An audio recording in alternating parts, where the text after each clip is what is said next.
Welcome to Soccer Morning on NASN. Here's your host, Jason Davis. Good morning, everybody. Happy Tuesday. Welcome into Soccer Morning, North American Soccer Network, NASN.TV. Music there brought to you by Isaac from Pittsburgh. Listener Isaac stepping up with a little Amy Winehouse to start off the show. All the music today, courtesy of Isaac. Thank you very much, Isaac, for your support of Soccer Morning. So today is, as I mentioned, it's Tuesday. There's Champions League on the schedule, both kinds. Well, there's more than two kinds of Champions League. There's the European version, which is the dominant, high-profile version that everybody pays attention to. So we got two games on the docket there. Then there's the CONCACAF version. And we should mention that because, we live here. Most of us are CONCACAF people. I suppose that in some way we should be focusing more on what's happening in this part of the world than what's happening in Europe. It's not going to happen. I get why. I'm just saying that if we want the Champions League in CONCACAF to one day measure up to the Champions League in UEFA, then maybe we should be giving predominance to the CONCACAF version. We're not going to do that today. It has nothing to do with MLS teams being out of the competition. Because I will say that it'd be a lot more interesting. It does have something to do with MLS teams being out of the competition only because Mexican teams playing Mexican teams is not that interesting. Now, you have Alajuelense. I cannot say the name of that damn club. Alajuelense. I just can't get it out. Who is still in the competition. Who's taking on Toluca. So that's a little bit of variety. But the other semifinals, Tijuana and Cruz Azul. Those teams play each other in Liga MX all the time. How interesting is that? I don't know. Champions League. The new away kit for the U.S. men's national team as they head to Brazil is out. It's official. You may have seen the leaks. It is now official. It looks like a bomb pop. It looks like the Russian flag. It looks like the Dutch flag. It looks like the French flag. What else does it look like? It looks like bunting on the 4th of July. Some people hate it with the passion. Some people don't. I actually like it. I don't know. I was going to reserve judgment until I saw it on somebody. And sure enough, we get a picture of Clint Dempsey rocking it. I actually dig it. Maybe I'm in the minority. We'll take your phone calls on because this is the important thing today, right? The U.S. men's national team away kit.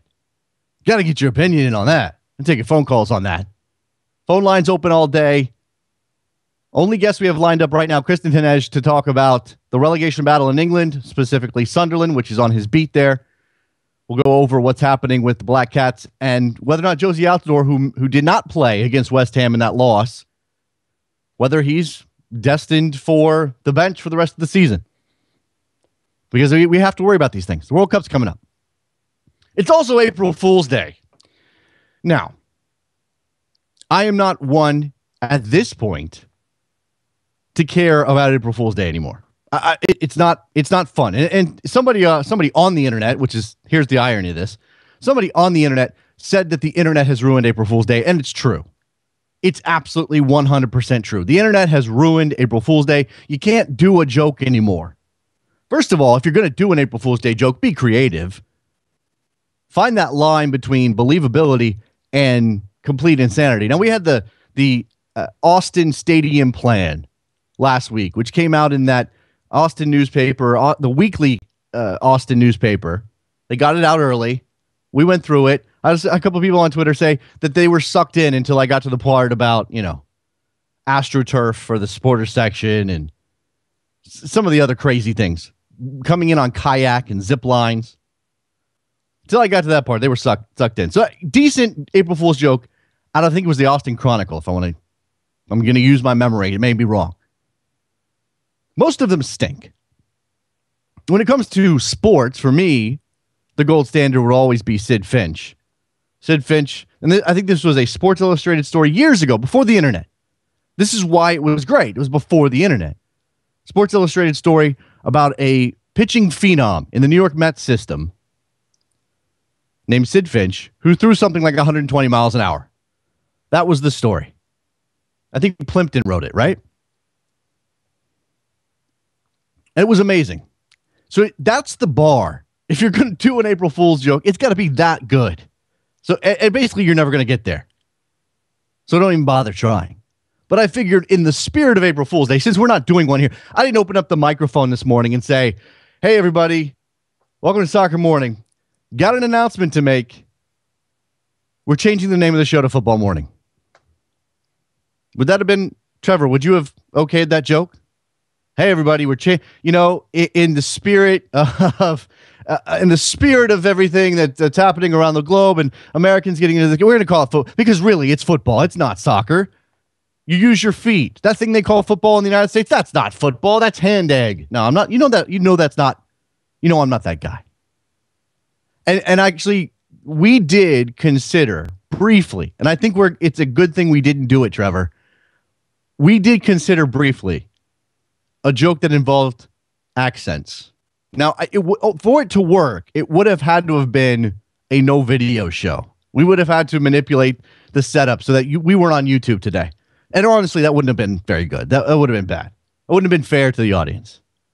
But the idea was no video. I come on, and I don't know, maybe I come up with a different name. We hadn't really gotten this far. Maybe I have a different name. And I do the whole show in a British accent and say, welcome to Soccer Morning. I'm the replacement host, taking over for Jason Davis. Clearly, American soccer fans want an accent. Jason Davis with an E in it. That's exactly right. That's my new name. And welcome into Soccer Morning. We're going to talk about football today. Oh, no, football morning. It's going to be football. No. Let's get stuck in the morning. Let's get stuck in this morning. All the most popular soccer shows, even the ones here, they have somebody with an accent. That would have been an amazing joke. No, probably not. Probably not.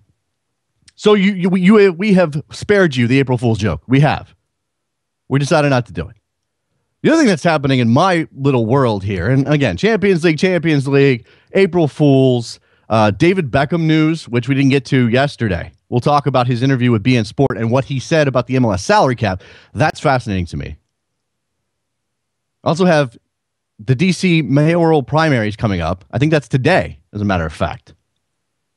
The Democratic primary in Washington, D.C. is happening today. And if you know anything about Washington, D.C. politics, you know that the Democratic primary in D.C. is effectively the general election. I mean, the mayoral election, because to win as a Republican in D.C. is nearly impossible. If it's not impossible, it's nearly impossible. So that's something on the docket that we'll have to pay attention to. And Stephen Goff, Washington Post, Soccer Insider, has a piece breaking it down. Which candidates soccer fans should be hoping for. The other thing that's happening for me today is today at 5:30 this afternoon, I officially become a soccer dad. I officially take the role of a parent who has a child who plays soccer.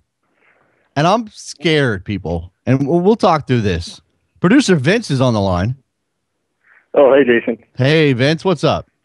I'll just be quick because I got to get out of here. I just want to quickly say something. I was able to mark to call in without having to look at the number. I think it's gotten to that point. You don't have it saved, but you remembered it. This is old. Yeah, I remembered This is old school, Vince. I remember my own number. I don't remember anybody else's number. Because it's always in my phone, right? And then if your phone goes down or you drop it in the toilet or you lose it one drunken evening, you're screwed. You have nobody's number. You have to go on Twitter and you have to put out an email that says, please send me your number. I lost all my numbers.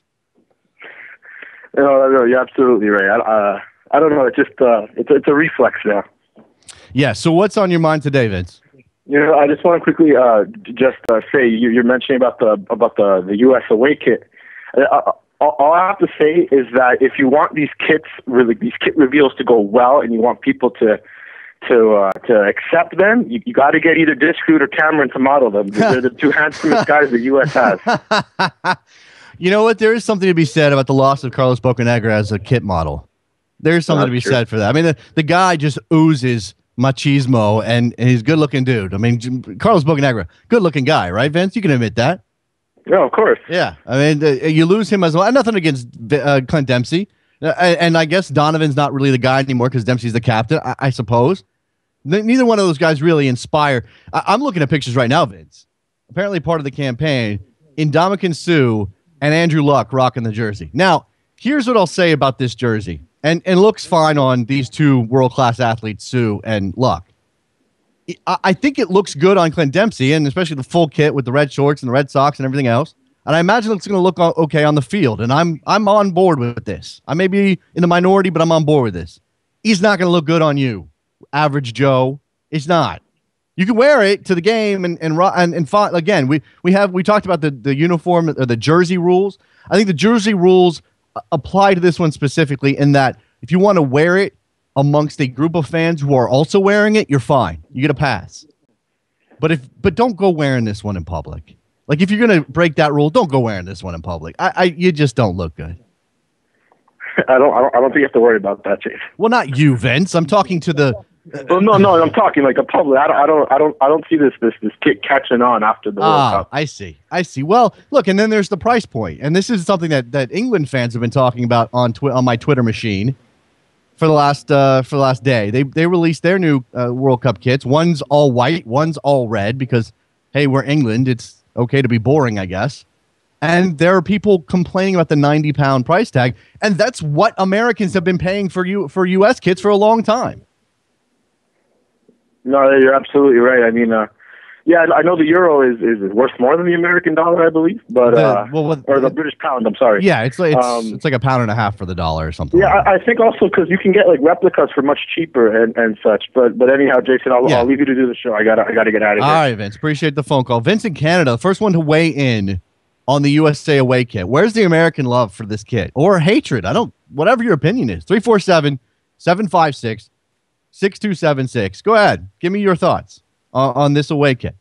Well, let me get back to my soccer dad initiation that's happening today.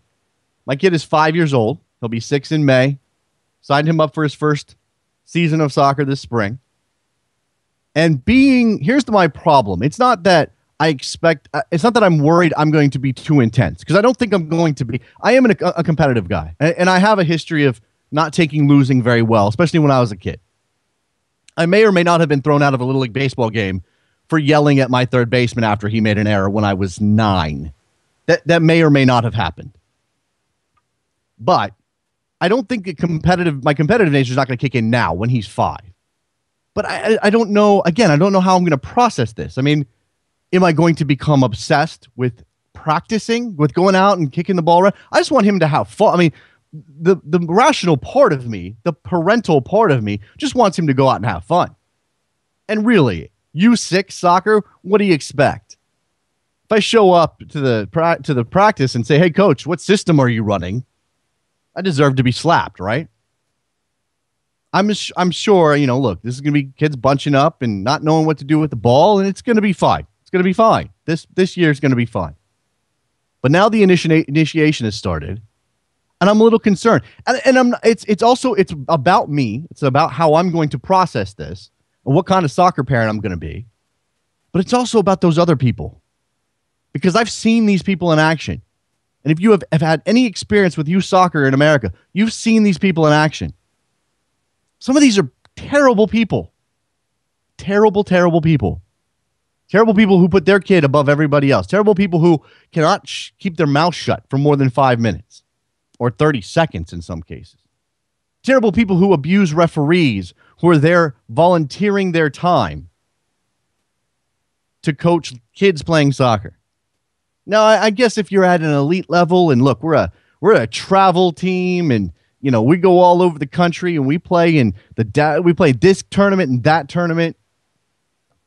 I mean, I guess intensity is part of the deal. Don't be a jerk. Don't be a jackass. But is there a greater scourge on American soccer than the soccer parent? Than the insane soccer parent? I mean, we talk about development. I'm talking to my wife yesterday because my kid's starting. He was supposed to have his first practice last week. Got rained out. So first practice today. First game on Saturday because they're U6 and who cares? They're just going out to have fun. But I'm talking to my wife yesterday, and my wife is vaguely aware of what's going on in soccer because of my job, but doesn't really know. And I don't bore her, and she's not always interested. But I told her, I said, this is going to be fascinating for me because we talk so much about the development of our players in this country. And we do it in this detached way. I'm sure some of the people who are extremely interested, extremely passionate extremely aggressive about American youth development have kids that play. I'm sure some of them do. But we still talk about it in this detached way. Like these kids aren't people. Like they're commodities. That's how we talk about soccer players. We talk about them like they're commodities. Like we're trying to increase the stock price. Like we're trying to, grow better crops so that they can be sold later on. Or look, we want to have a better tasting bread. Let's grow some better wheat. Give me that, give me that genetically engineered stuff. What's that, GMO? Is that what they... That's how we talk about our soccer players. I don't think that happens. It might happen in basketball, certainly among certain communities. When you get into the recruiting and everything else.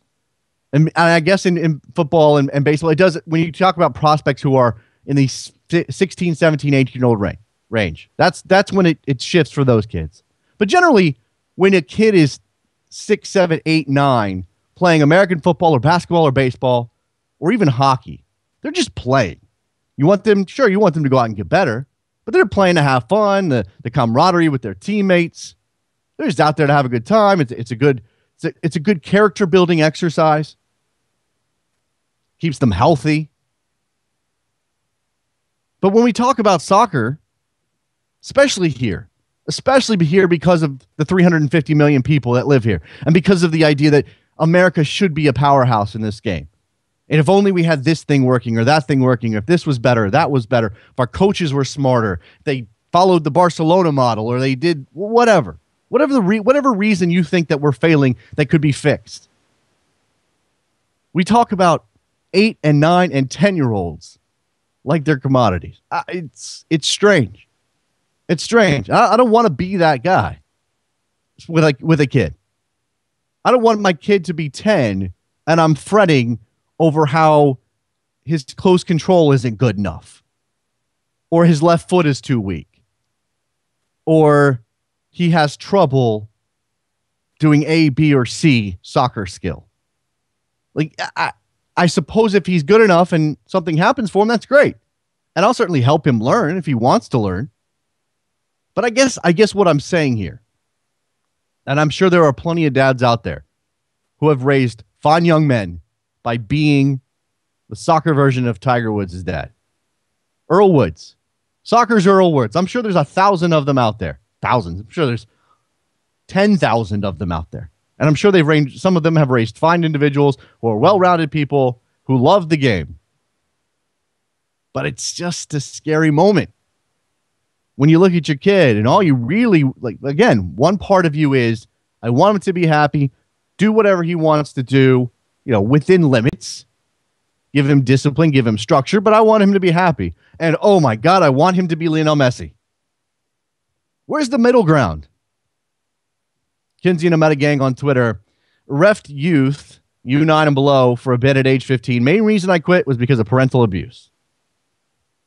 Gringo Mark, as a former youth coach ref, I gave more red cards to parents than kids. Parents take the fun out of the sports. And then this is excellent. Radar PSU. I've seen coaches pass out lollipops to parents to keep parents quiet during games. It usually works. That is brilliant. I am going to tell my kids' coach about this. And this is the other thing. I passed on coaching.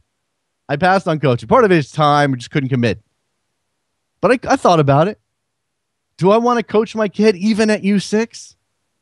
Man, talk about some pressure. And I don't want people to know I'm the soccer guy. Like, I don't want people to know. I'm sure somebody will find out at some point. I'm not going to go around saying, hey, I'm Jason Davis. I cover soccer for a living. Hey, Jason Davis, I do a soccer show every day. That's not something I want out there. That's not something that I want them to know, because I don't want the pressure of, oh, look, we need to do something different here, or we need to win a game. Well, I don't know that that's an issue now. It's U6, not winning a game. Nobody cares about winning a game right now. But I can tell, even if again, I want it to be about fun for my kid. Even if I just concerned about him having a good time. When I say to him, I asked him, I said, do you want to be a forward, a midfielder, a defender, or a goalkeeper? Which one? Now, he asked about which position does what on the field, and I explained it to him. And at one point, he's 5. His attention span is like that. So he moved on quickly. But at one point he said, I want to be the one who uses their hands. And yeah, my stomach dropped and I got bummed out. And I immediately tried to convince him that goalkeeping wasn't the way to go. Does that make me a terrible soccer parent already? Maybe he could be a great goalkeeper. Maybe he would have more fun playing goalkeeper. And yet here I am, because of my issues, because I want to put it on him to be a quality soccer player in the mold of not a goalkeeper. I'm already pressuring him in my subtle way. That's probably not a good way to start this path that I'm on. It's probably not. I probably should pull back. But again, it's either be engaged and risk overcommitting and risk all of that stuff, or pull out completely, which I can't do. I can't stop. I can't not care about what's happening with him. I can't not. Oh, look, April Fool's jokes coming in. Hey, everybody. Orlando City FC tweeting out that they have rebranded for the inaugural season Orlando City with a manatee on the badge. It says OC Manatees. That's with Phil Rollins at a podium with a badge. It says Orlando, and there's a manatee. On a scale of 1 to 10, I'm giving that a 2. Giving that a 2. If you see soccer April Fool's jokes today, the ones coming out today, shoot them my way. We'll talk about them. We'll talk about them. We'll break them down. I do have a list of a couple of very cool hoaxes from back in the day. Again, when you can do bigger hoaxes, I guess. And I know Trevor is playing around on the Twitter account. I know he's having some fun. So we're not completely avoiding April Fool's Day today. Oh, if only. If only. All right, again, Kristen Hinej on this show at 11 o'clock from ESPN FC, World Soccer Talk, a couple other places. We'll talk to him about Sunderland specifically, the relegation fight in England. We'll touch on Josie Altidore because we have to. We're concerned U.S. men's national team fans. It has to come up. And we have to have a discussion about David Beckham and his quote to Christian Vieri, in which he said, the goal is to remove the salary cap. We might have some bad news for David Beckham. Now, I'm sure that he's not delusional about these things. And I'm sure that that's a long-term dream that MLS can remove the salary cap. But I actually think, and I'm sure most people will tell you this, that the world of football, the world of soccer is trending in the opposite direction. We're more likely to see leagues outside of the United States adopting a salary cap rather than going the other way. Now, MLS may come closer to Europe when it comes to some other things. Maybe one day the schedule will change. I don't know. Maybe one day, hopefully one day, American soccer is in a place to do promotion and relegation. Maybe those things move in that direction. I think it's more likely that we have pro-rel in this country than we lose the salary cap. That's where that stands. All right. Again, let's thank Isaac in Pittsburgh for the music today. Soccer Morning, North American Soccer Network, NASN.TV. Stay right there. We'll be right back.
Welcome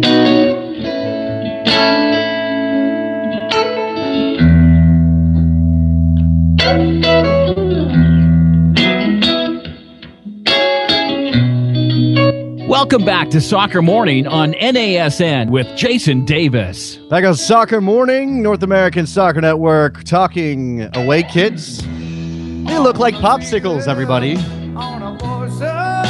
Tell me you haven't heard that 12 times already today. Or didn't hear it 12 times 2 months ago when the leaks came out. It looks like a popsicle, everybody. There's a debate happening on Twitter right now between New York people and non-New York people, I think. Or at least me, who is a non-New York person, and some New York people. Are they bomb pops or are they firecrackers? Because when I was a kid, we called them bomb pops. I lived all over the country. I never lived in New York, but I lived all over the country. I guess there's a brand name called firecracker. But we never called them firecracker. I always called them bomb pops. This is very much the Jimmy's Sprinkles soda pop discussion. Firecracker, bomb pop. Trevor, you're a New York kid. Bomb pop, firecracker. Which one? Need to know. This is very important. This is extremely important to our discussion about the U.S. national team away kit. Rainbow pop. No. All right, you're out. You're out. They even have ice cream trucks in New York. Do you even have that? Rolling down the street in the middle of summer. That's when summer began. When the ice cream truck came down your street. When you could hear that song, that's when summer began. And it's finally spring around here, so I'm excited just to have non-25 degree weather with snowfall. All right. We're talking US away kit, 347-756-6276. If you have youth soccer stories for me, I mean, this isn't, obviously we don't go this deep into the parental aspects of soccer in this country very often, but if you have youth soccer advice for me, youth soccer parenting advice for me, or a story, tell your horror story. I'm happy to hear it. 347-756-6276. We can certainly go down that road as well. Rick in Philly is on the line. What's up, Rick? Hey, Jason. How you doing? I'm good, man. What's up? Being from Philadelphia, which, of course, is the source of American democracy and all good things in the world, I can say definitively it's bomb pops, it's Jimmy's, and it's soda. It's definitely soda, unless you're from the Midwest. It's definitely bomb pops, but I can't get around Jimmy's. I can't get into Jimmy's. I just can't do it. Sorry. I don't even know where that comes from. I can't figure it out myself, but that's always what we've called it. Yeah, it's bomb pops, and yeah, it looks terrible. Did Nike fire their designers? It's not that bad. Rick, it is not that bad. Come on. It looks like a Costa Rica kit. Okay, that I will go with. And some people have said we look like Russia. We look like Russia. I don't know that. Look, it's red, white, and blue. There's only so many combinations you can go with. Are we going to go back to denim? By the way, I think the larger problem is they changed the colors themselves. It was a darker red and a darker blue before. Okay, and they brightened it up. And I think if you were to tint it darker again, the colors they were using the previous 15 years, okay, it would look a lot better. I suppose that's possible. I'm not sure why they went with the lighter color palette. I realize that's an issue for some people. I think it's going to pop and stand out better on a field. And actually, I was looking at this is for people who hate the away. Look, the home kit is quote unquote boring. Looks like a golf shirt. Nobody likes it. By the way, it could be worse. It could be England's. England's has zero color. At least the United States has a little bit of red piping. Based on what I looked at in terms of the Group G schedule, I think the United States is going to wear the away kit 2 out of 3 games in the group stages.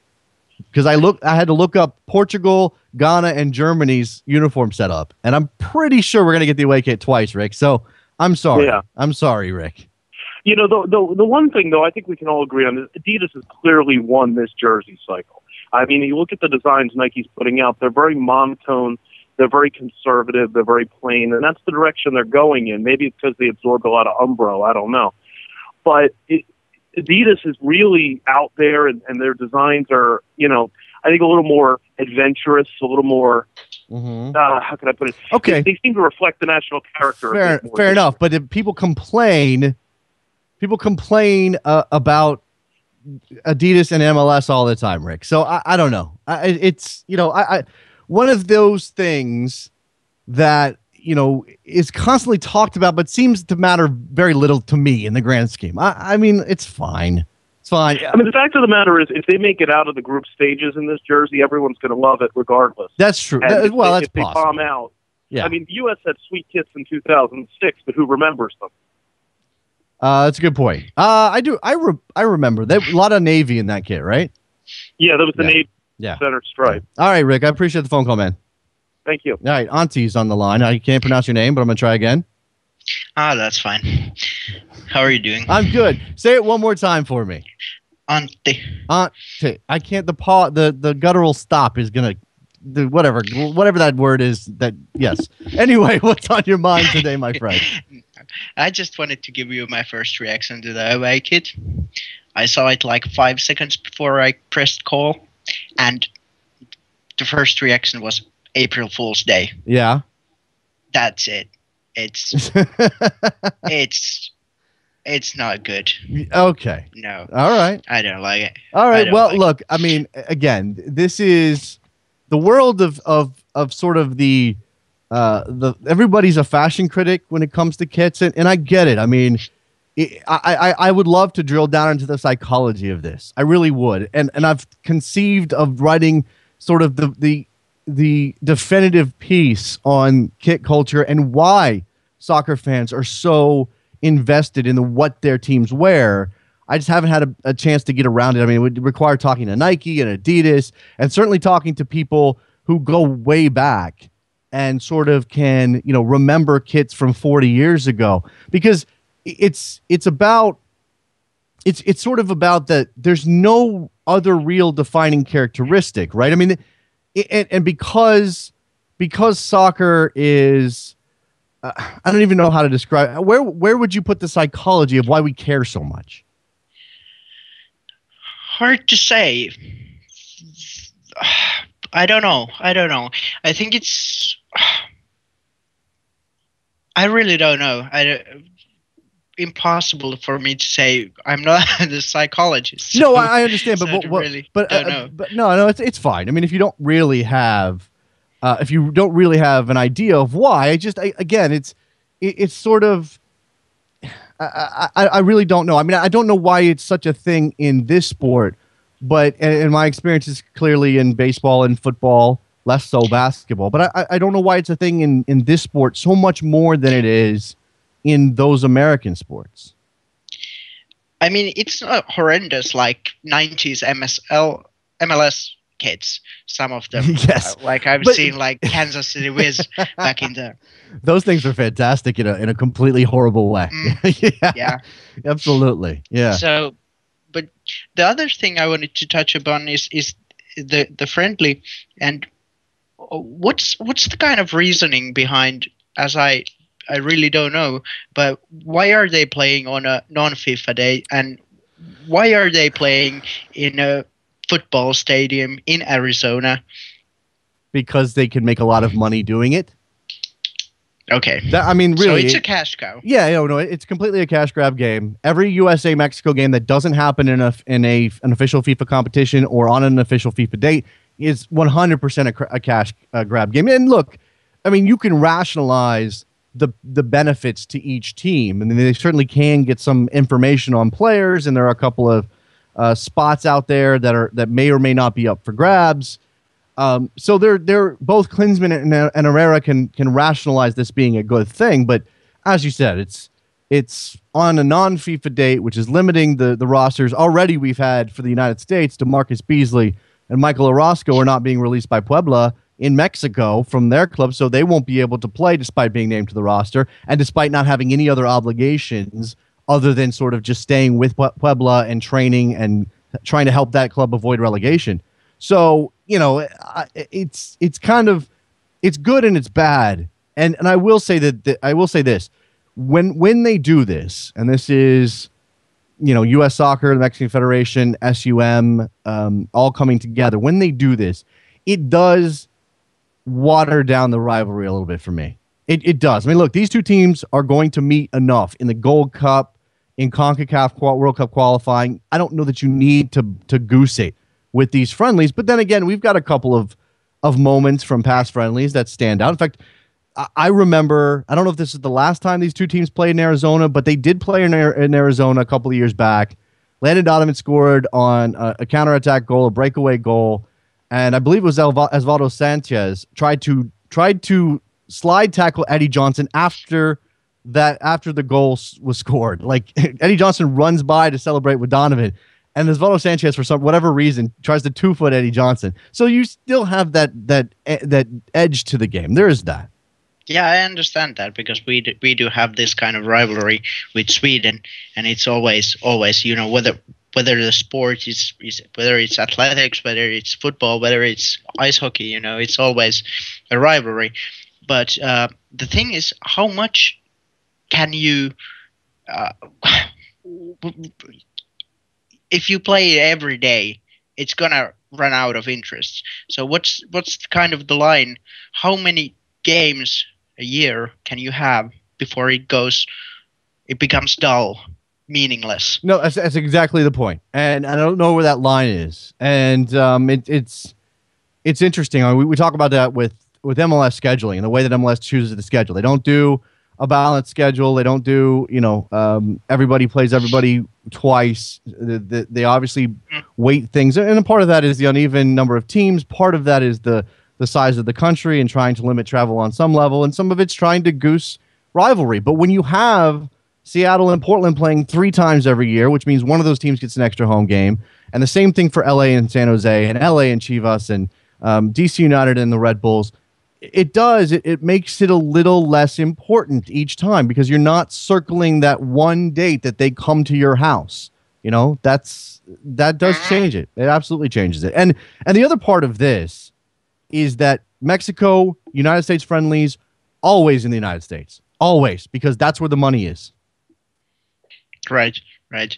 That brings me to my final point. I tweeted to you like 2 months ago that the last time USA played in Georgia, probably mostly likely in Atlanta, was in the 70s. So now if Atlanta is going to be this soccer hotbed where MLS is going next, why haven't they gotten there? Do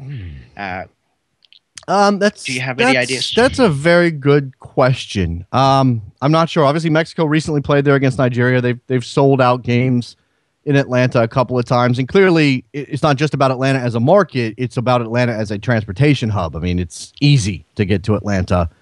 So I don't know why the United States hasn't been to Atlanta. In fact, I think the U.S. has played in Jacksonville. They played in Miami. That beyond that, I don't know that they played in Charlotte. They may have played a friendly in Charlotte in the recent past.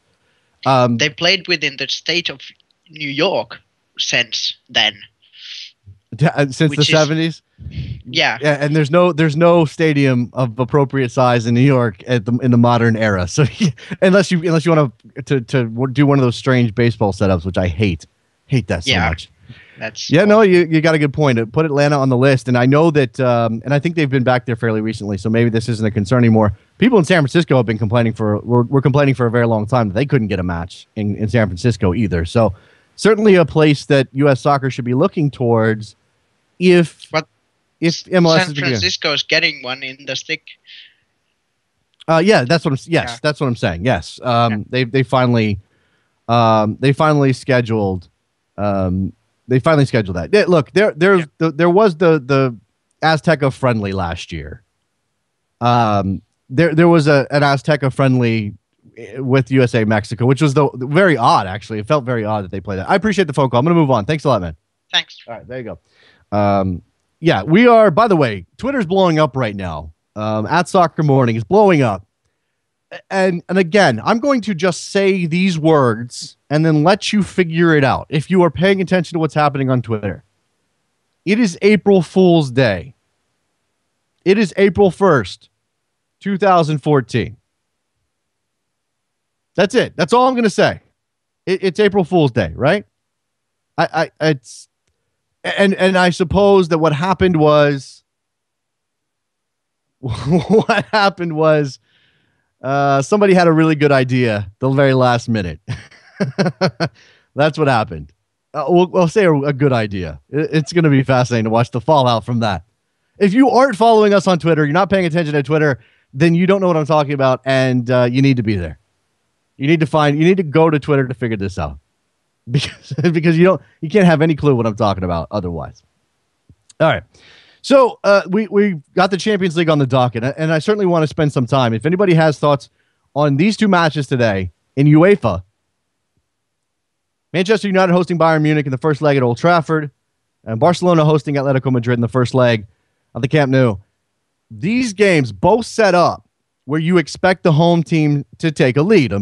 That's not even true. What did I just say? It makes no sense. You expect Bayern to take a lead away to United based on their form. And meanwhile, Barcelona Atletico Madrid is more of a toss-up. I don't know why I said that. Certainly don't expect United to leave Old Trafford with a lead and going back to the Allianz. And I don't expect Atletico to have a lead. I do think that game could be a lot tighter than people might expect. And remember, Atletico given these teams the business in La Liga. It's not like they're not capable of this. Certainly that they're not capable of this. They are. Manchester United.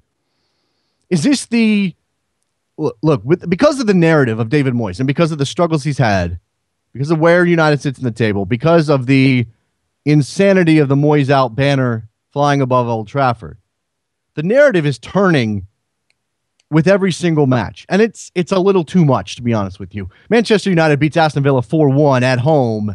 And is that enough? Even if it's not said that should be enough to save Moyes' job, the discussion becomes, is it enough? The question is it enough to save Moyes' job? And I was thinking about this.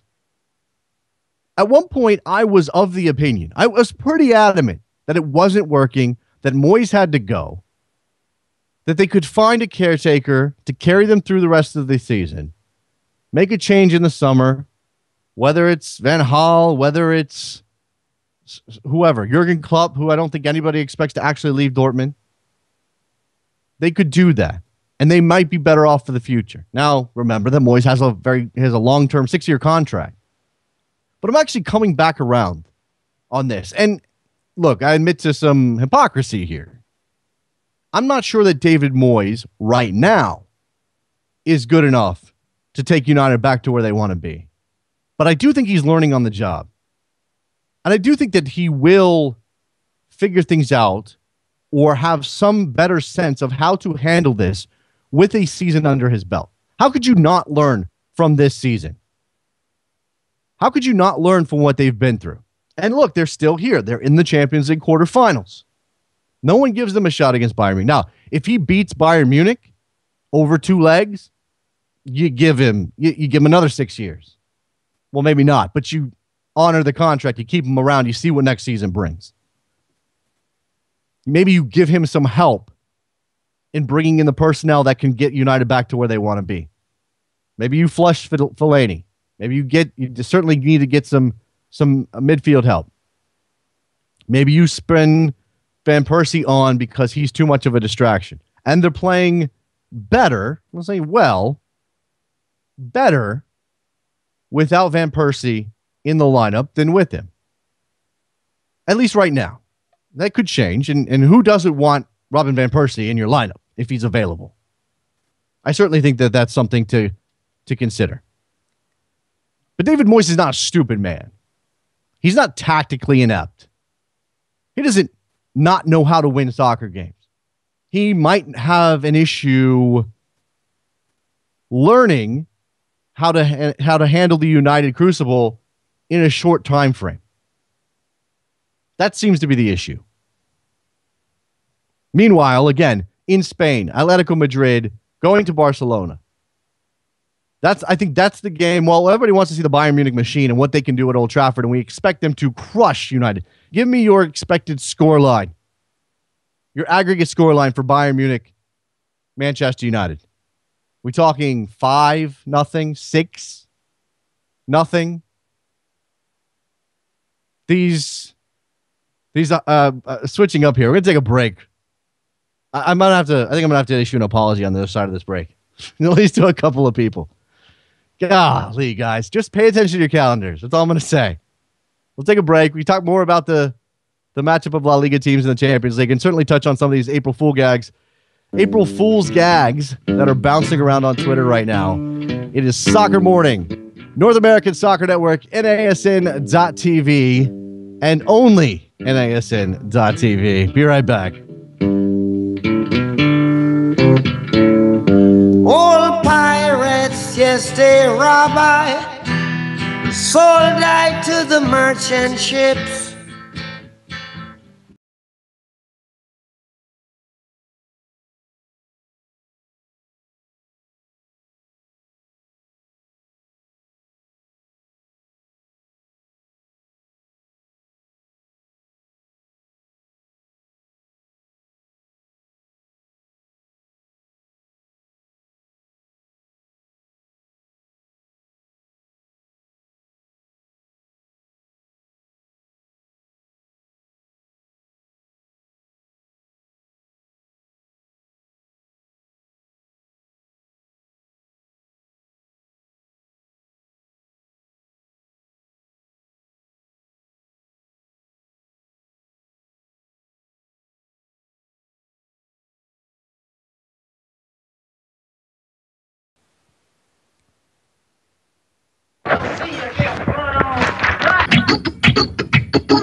Welcome back to Soccer Morning on NASN with Jason Davis. All right, look, here's the deal. Soccer Morning pulled an April Fool's gag on Twitter only. Okay, now I don't know. Does that make it any less of a problem if you didn't like it very much? Probably not. And I will apologize to Clay because Clay says he bought a subscription and spent some money because of what we tweeted. But here's our April. We went ahead and we did one. Okay. I don't know. Again, I don't know that I should apologize. And I actually think that this one rode that line of believability and gag pretty tightly. Maybe we tipped over the edge a little bit. Maybe because it was too believable on one level. But then again, if you knew what we know, you know it's not that believable. Our April Fool's gag is we tweeted out from the Soccer Morning account that this show was joining Sirius XM. Specifically Sirius XM FC, the soccer channel. No, that's not happening. At least not right now. That's not happening. There is no conversation. In fact, based on what Trevor and I know, they're not even aware of us. I mean, I'm sure they've heard of the show. How could you not? I mean, I don't think that's too much blowing of our own horn. But they're certainly not interested on that level. They've shown no inclination to bringing Soccer Morning in. And I'll admit to this. I mean, just to pull the curtain back a little bit, little navel gazing here, it's frustrating for us. It is. It's a little frustrating for us. The last couple of months have been pretty frustrating for a lot of reasons. The listenership, you guys are fantastic. The amount of love we get on a daily basis is amazing. And I think what we've continued to try to put out the best product possible. And the guests we have been brilliant. Yesterday's show was a time capsule show. And then I think we've had a couple of those over the course of the past couple of weeks. If you have any issues with the quality of the show, let me know. That's fine. I'll go read the iTunes reviews, the negative ones. I'll take criticism. Call up. Call up. Happy to listen to you. But I think for the most part, we do a pretty good job. But we haven't gotten to the point where any of that stuff is really out there for us. For whatever reason. I mean, I'm not going to sit here and moan about it. Just giving you the facts. It's just not. So when we tweet it, again, well, it's an April Fool's gag. I hope that all of you can take it in the spirit that it was meant. Having a little fun. And to that point, maybe this is foreshadowing. The frustrating couple of months we've had includes a lack of understanding on the part of people in charge of budgets. Just what value this show could bring. Say it that way. That's what I'll say. Is that too vague? Maybe. People who have advertising budgets have not yet figured out that A, soccer is worth their time, or B, podcast / internet radio shows are worth their time. Also, I don't know, maybe we're not as popular. Maybe we're not as popular as we think we are. I don't know. I don't even know. I mean, I'm not sitting here judging, and I don't think that this show is some kind of national phenomenon. That's not. Yeah, we should definitely change the name of the show to Soccer Bang Bang. Yeah, totally do that. So there you go. There's your curtain moment. Pull back the curtain moment / admission of an April Fool's gag. It lasted all of about 7 minutes, and it got insane response on Twitter, which means it was effective. So let's all give producer Trevor a round of applause. I was certainly complicit, but producer Trevor, a round of applause for his April Fool's gag, which again rode that line perfectly rode that line. And look, I'll say this too. Apologies to the Sirius XM guys if they're upset about the attention on Twitter. If they're worried about it. I mean, come on. They can understand the spirit of this too, right? Yeah. No reason to hate. It's all in good fun. We were talking Champions League. Phone line's still open until we get Kristen Hanej on the phone for the next 7 minutes. 347-756-6276. Yeah, by the way, don't attack Sirius. Hopefully that's not a thing that's happening. Don't attack them. Don't attack Sirius. It was a joke. It was a gag. All right. Champions League, USA kit, all open topics. I still haven't gotten any parental advice when it comes to youth soccer. None. Zero. You guys don't have tips for me? I'm a dad embarking on a journey into the world of American youth soccer.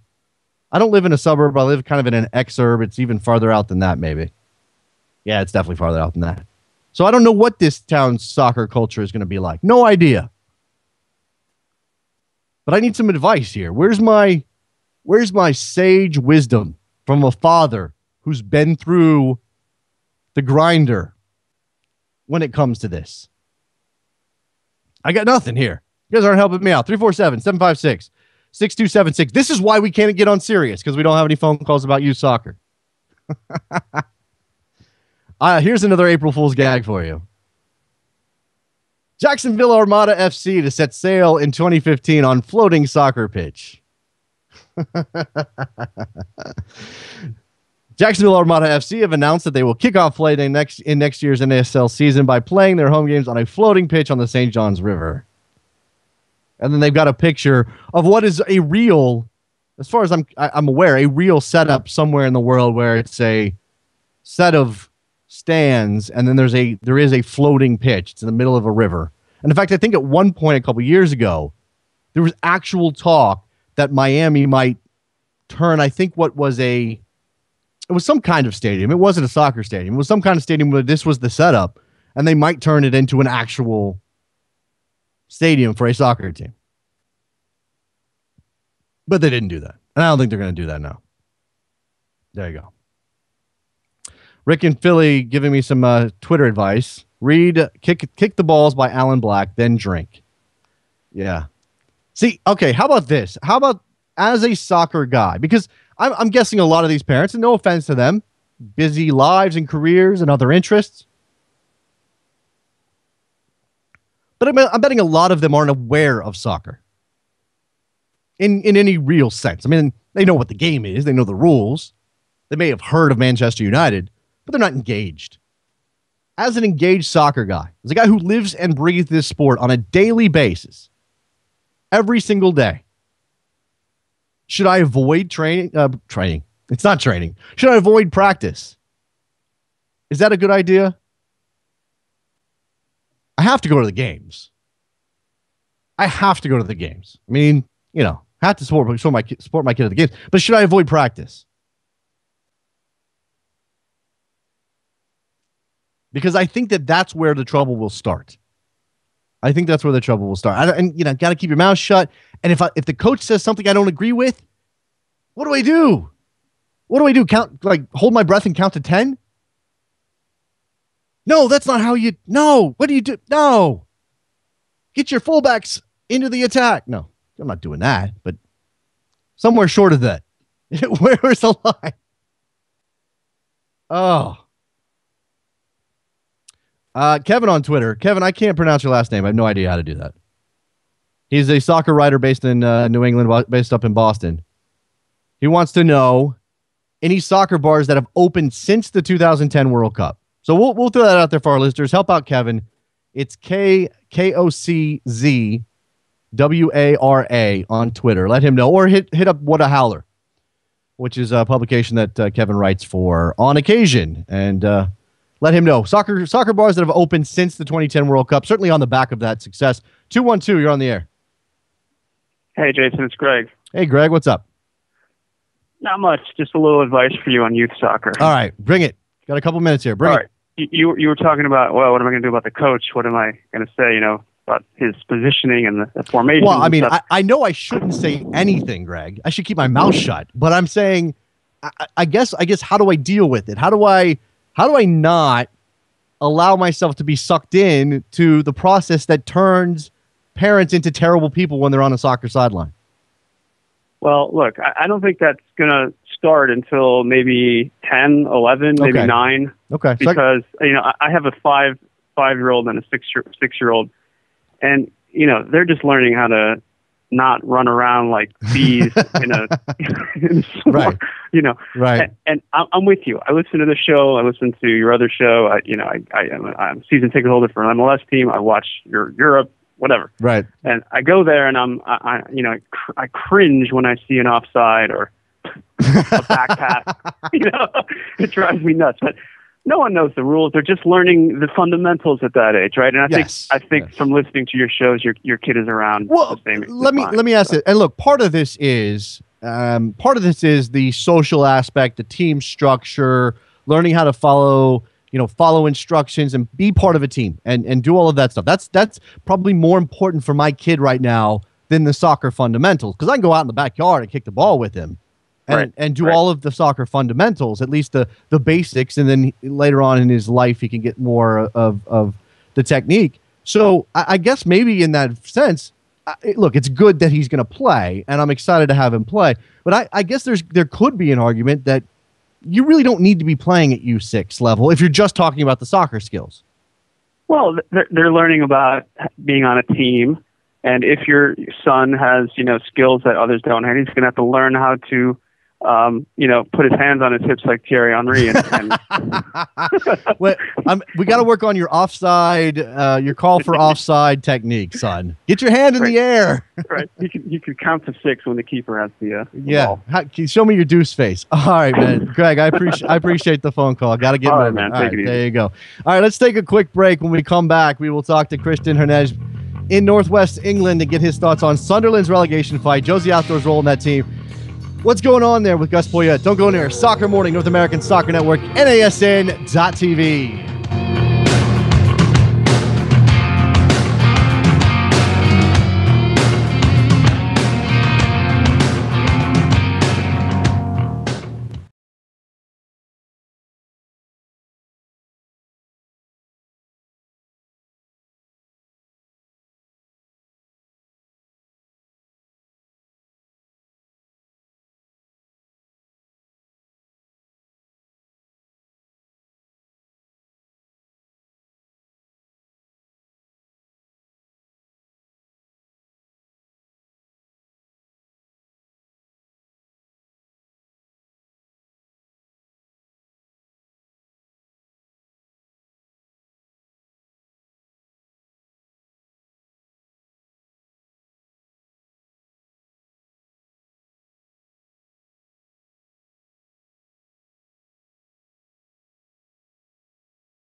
Welcome back to Soccer Morning on NASN with Jason Davis. Back on Soccer Morning. Apologies again. Well, not apologies. Again, it's April Fool's Day. You don't apologize for the joke. You don't apologize. And there are some bad jokes out there, but it's certainly within people's rights to make bad jokes.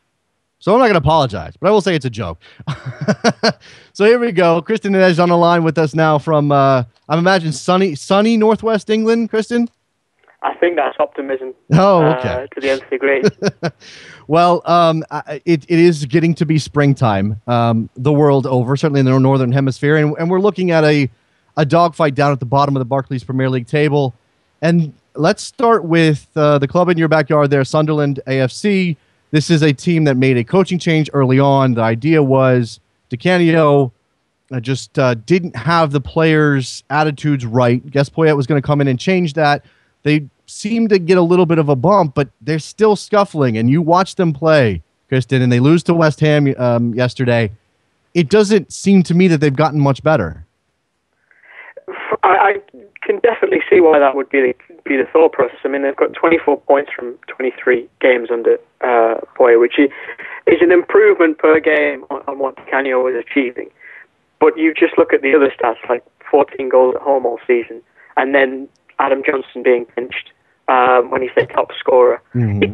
It doesn't really breed a positive mentality among Sunderland fans. And I think last night they realised that was kind of a tipping point for them, because in the next 5 games, they've got teams at least in the top 6 or above, Tottenham, Everton in there as well. And then the only really winnable fixtures that you look at there is Cardiff, who themselves are above them, and West Brom, who again are above them, and they're probably going to have to try and vault to avoid relegation. Yeah, well, those 2 games, West Brom, Cardiff, those are relegation 6-pointers. Those are the ones that people will circle as possibilities for Sunderland. It's just whether or not even good results, and you obviously can't assume wins, but let's pretend that Sunderland goes and wins those 2 games. Even that might not be enough based on what else those teams around them are going to be doing.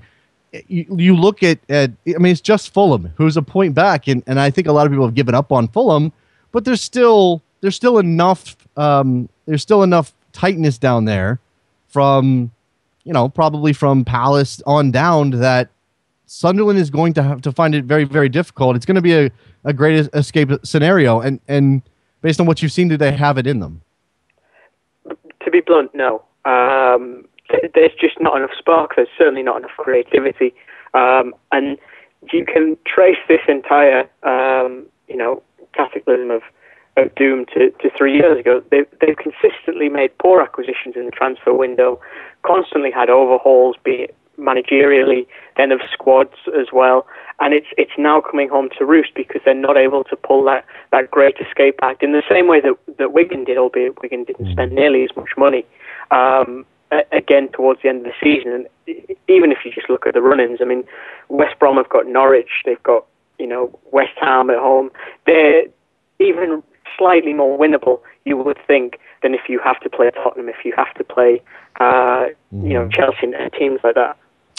Now, the obvious focus for American fans when it comes to Sunderland is Josie Altidore. It has been I'm not sure that this is even being harsh, a disastrous year for Josie Altidore at Sunderland. There were certainly plenty of people who questioned the move before he made it. You could understand wanting to go back to England and sort of rehabilitating his reputation there after the poor stint at Hull. I certainly thought he was a different player, a better player now, but it has not worked. And there's this unending debate, Kristen, on whether or not this is Josie's fault, Sunderland's fault. I think it's a little bit of both. I don't think he's been good, but I don't think that this team sets up for any of his strengths. No, and to be honest, when I talk to journalists here, sometimes I feel like Josie's press secretary because I'm constantly having to defend him. And the simplest way I can put it is I've yet to see Josie Altidore on a good Premier League team. Mm-hmm. Yes, that's perhaps just removing any of the onus from him and blame from him, but this team simply has not given him anything. Its 2 leading assist makers this season have a combined total of 6. That to me is the biggest indication of a team that lacks any kind of semblance of creativity. And then even last night, yes, he didn't play at all, but they started without that one of those key assist makers, Adam Johnson, who in truth has looked like the one player who is able to create something, got them the goal in the second half anyway, and is that kind of difference maker, is the player that they spent £10 million on, yet is starting the evening with a subs jacket on. Mm-hmm. Adam Johnson, if I'm correct, is the leading scorer for Sunderland in this season. He is, yes, with a modest total of 5. But that's indicative, indicative of their struggles. And you know what? Look, is Josie Altidore okay? I'm not sure it should be just about him, because how many goals does Barini have? 3. It's around there, yeah. And Giaccherini has not been effective from what I've seen. I don't know what he's contributed. Again, I mean, we're talking about a team in a relegation fight. Of course, they don't have many goals, but I think that you can go further back in the team from the forward position and sort of see where things don't connect. There is clearly an issue with playing the ball through midfield for Sunderland. Oh, completely. I mean, you know, you just compare Josie's situation to the other strikers around him. You mentioned Barini there, who does have 3 goals. Stephen Fletcher has 3 goals. Connor Wickham has no goals. Ignacio Scocco, who they signed in January, has no goals. The forward line in general has been poor. And if you compare Fletcher to last season, he had, I think, 11. So the drop-off there is why you're seeing them in this really tough predicament. And it is. It's not as easy to just blame the strikers. Certainly they're part of the reason for not taking chances. But the chance creation has significantly dropped. A few years ago when they had Jordan Henderson, they actually had a player in him who was 4th in the league for chance creation. And yet they've lost him, and they simply haven't really replaced him. Because Johnson, while yes, is good for a trick, good for a step over, I would argue his crossing is actually one of his weakest parts. For me, he's far more of an attacking winger who plays best in just that final third, coming in, going around his defender, and that's about it. He really struggles from deeper positions. I'm looking at the list of top scorers. I have Johnson at 8 in the league. Is that not correct? Yes, it's okay. 8. Sorry, 8. All right, 8 so Johnson 8, Barini 3, Bardsley 2, Giaccherini 3 in the league. This is all in the league. Key 3 in the league. Fletcher 3, Gardner 3, Altidore 1. I mean, again, all right.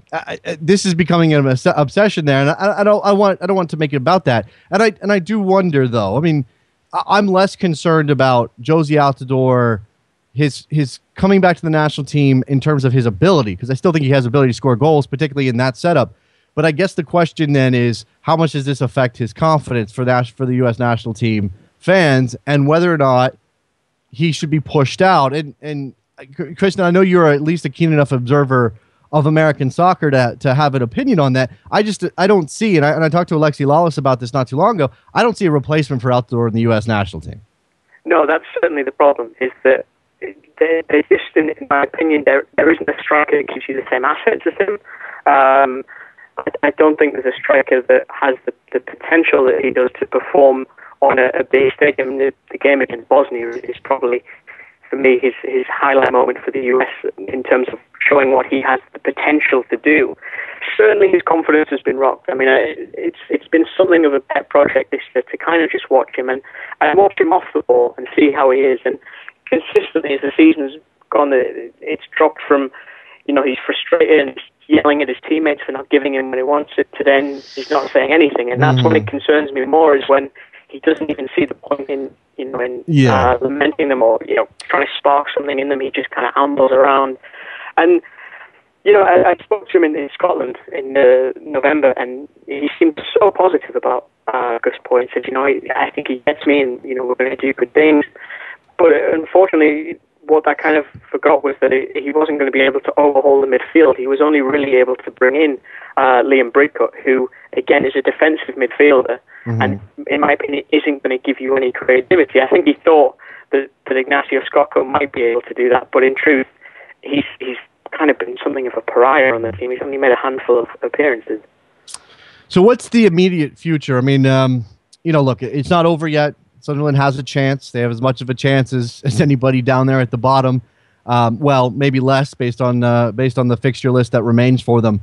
But if they do go down, I suppose that for fans of Josie Altidore, fans of the national team, that's a concern. Certainly, Gus Poyet seems to have a future. This may submarine some of his potential down the line. Is that possible? No, I think they realise now that there needs to be something of a scrapping of the decks and a rebuilding. They just need to look across the way at Newcastle, and when they went down in I think it was May 2009. Yeah, they really kind of cleared the decks of anyone that really wasn't pulling in the same way. They had a game against Leyton Orient where they were beaten 6-1, which is a crazy thought when you think they were coming from the Premier League. And in the dressing room, they all said, look, if you don't want to play, put your hand up now and we'll organise a transfer. And the ones who wanted to go left. I think Sunderland need exactly the same thing. I would imagine Josie is probably one of those people who wants to leave, just because the Championship for me, it's a very physical league. And there's been times this season where I think, yes, he's a big guy, he's very muscular, but the physicality is something that I don't think he's entirely happy with, especially in tight areas, because his feet aren't his greatest asset. A season in the Championship did a lot of good things for those Newcastle players. It toughened the likes of Colaccini up and made him a much better defender. So there's every chance that a season in the Championship could have that effect on Josie. I just wonder if his agent and people close to him are thinking, let's just cut our losses and go somewhere else. Yeah, I think that the most observers will say that it's probably better for him to leave, and it's probably better for him to go back to, if not the Eredivisie, somewhere like the Eredivisie, which was obviously to his liking stylistically, and clearly that setup as at Alkmaar played a role in that. But and you could argue that the defending is lacking in Holland, and that played a role in how many goals he scored. But look, as a player, you want to go where you fit.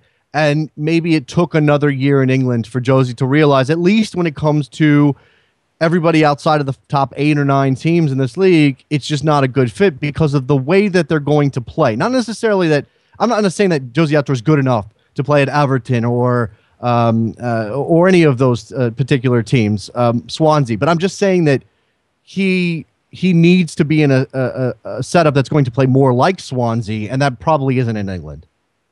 Yeah, there's a reason, Lionel Messi would struggle for Crystal Palace. I think you have to fit the tactical side, and we talk about where could Josie go.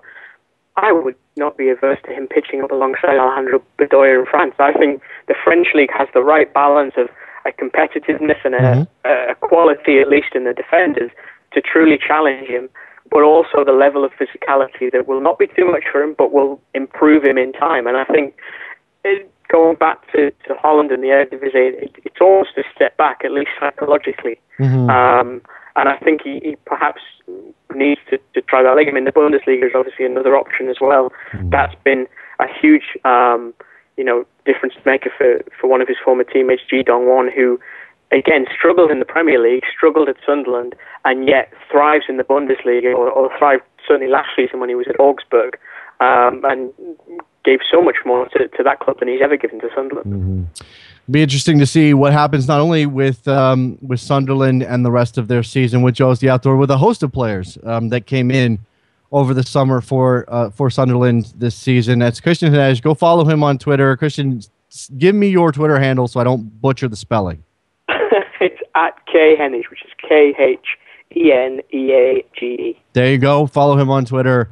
Covering Sunderland, he's certainly involved in a lot of the American soccer coverage as well. Appreciate the time, Christian. Thanks a lot, man. Cheers. Thanks for having me. There you go. Talking Sunderland, talking Josie Altidore, it is difficult. It is difficult to watch what's happening at Sunderland with Josie Altidore as a U.S. soccer fan, and as I'm a guy who is admittedly a Josie Altidore fan. Now I know that's part of that is I'm wearing my bias, and part of that is in this situation I can pick out, or I can at least sort of separate how much. Pinning down how much is Josie, how much is the team is difficult. But what I'm saying is I can identify that there are more than just Josie Altidore being bad. And again, I'm not going to say that he's been good, because he hasn't. And I will say that I am as troubled with as Kristen is if Josie is no longer screaming and yelling and fighting. That's the biggest concern for a national team fan, because that would indicate that he's got something confidence-wise that could carry over, because I don't know that it will. I'm of the opinion that he could step right back into the U.S. national team, get the kind of service from Graham Zusi that we've seen him get in the past, and score some goals. Now, it's going to be more difficult when you get to Brazil against Ghana, Portugal, and Germany than it's been against anybody in CONCACAF. But I think he's capable. Absolutely think he's capable. All right, last segment of the show here. A couple of things I want to touch on. We sort of teased the size, the importance, the gravity of the Democratic primary in D.C. for the mayoral election when it comes to D.C. United Stadium plan at Buzzard Point. Here's Stephen Goff's piece. Definitely go read it at thewashingtonpost.com. D.C. United will keep a close eye on the scoreboard Thursday, the one flashing results of the Democratic primary for mayor in Washington. Although the outcome will not make or break the club's prospects of building a stadium at Buzzard Point, it will affect the muddled political process. Just as the victory for Vincent Gray, the embattled incumbent who has backed the project from the start, wouldn't ensure stadium groundbreaking this summer, a win for Muriel Bowser, a council member who has questioned the proposal, wouldn't kill it either. If you don't remember, Muriel Bowser is the D.C. council member who announced she was running for mayor, criticized the stadium's plan, the land swap that is part of that plan, and suggested the money would be better spent on middle schools. And while that zero-sum game doesn't seem fair, it certainly is playing politics, and it's within her purview to do so. Polls show a dead heat between Gray and Bowser at the moment. There's a couple other people involved in the primary who are well behind. So definitely check this out. Pay attention to what's happening in D.C., whether you live around here or not. Because I'll tell you again, the stadium situation for D.C. United is of interest to every MLS fan. Every MLS fan should care about D.C. United getting their stadium built, because it only makes the league stronger if A, D.C. United stays in Washington, and B, if they're doing it in their own purpose-built building that can house what would be among the top atmospheres in the league. And that's not a criticism of anybody else who says we've got one of the best atmospheres in the league. It's not a shot at Portland or Seattle or Toronto or anybody else. It's just saying, why not add that if you possibly can? Pay attention to that Democratic primary in Washington. Other MLS news, discussion point we have to get to. David Beckham is going to get his team in Miami. I don't know if he's going to get his stadium at the Port of Miami. That is a process that has yet to really kick off in a way where I can handicap it from afar. I'm sure people in Miami have a better sense of it. And we'll reach out to people down there to try to get their take on whether or not this is really going to move forward. That stadium's like, you've seen the renderings. They are gorgeous. They are fantastic. They are beautiful. If you went to a game in that stadium at the Port of Miami, you'd have a fantastic shot, at least from the east stands, I think is how the orientation would be, of the downtown Miami skyline. It would be one of the most picturesque stadium views in MLS. Right up there with RSL. Right up there with, who else has got a skyline? Houston, you can see the skyline. Montreal, you've got the Olympic Stadium thing right there. It would be right up there. It would be fantastic. He's doing a lot of press, as he should, not just in Miami and the local news, but with some national outlets, and one of those is beIN Sport. Now, I don't typically watch a lot of beIN Sport outside of game broadcasts. Maybe I should. I know they've got some interesting shows, The Locker Room and something called Wow or something with Ian Joy. I saw that. Saw some tweets about it. Wow. Tell me if you like Wow. He did an interview with Christian Vieri. It was very Miami. It looked like he was either on a boat or some oceanside restaurant. Nice view of the sea behind them. And Christian Vieri asked David Beckham about bringing stars to Miami, bringing the big stars that are going to get the people of Miami, the soccer fans of Miami, excited and interested in that team, because number one, that Clore and Beckham are going to want to bring in big-time star players.